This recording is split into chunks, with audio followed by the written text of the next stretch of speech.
And so I found myself in my late, like just prior to my 19th birthday, because in Australia you can drink from 18. So I was working in a bar at 17, which was actually legal at the time. And I had 35 staff before my 19th birthday.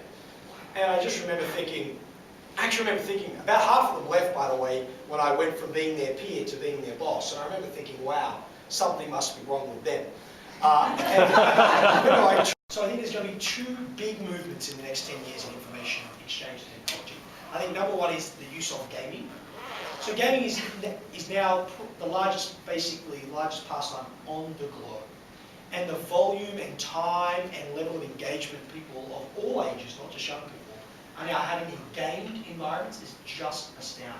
And I'm not talking about Second Life and stuff like that. I'm talking about World of Warcraft and massive multiplayer kind of. It is going to change the world. What it can do for education, what it can do for social issues. We just finished a white paper on the impact of gaming on behaviour.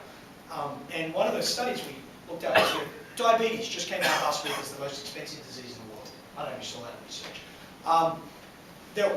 There's a brilliant case study of using gaming to change insulin-sensitive diabetics' adherence to their insulin regime. And in one regional area, they drove down emergency response requirements for that whole district by 44% by running a gaming program on teaching kids how to make sure they take their injections and do their things, right? So I think gaming will be the first. And I think this idea of mining the data we have is going to be the other big trend. In fact, I talked about that at lunchtime. I call this thing kind of non-sexy innovation. And I think we have so much data now, like Facebook, right? 500 million people, 30 hours a week each. What they like, who they like, when they like it, what they like, and when they like what they like.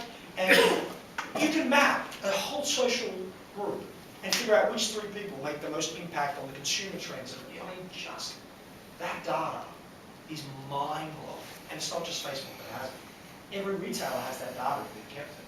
You know, every organisation, every government, the quality of data out there. The next step won't be getting more data. It will be extracting insight from that data.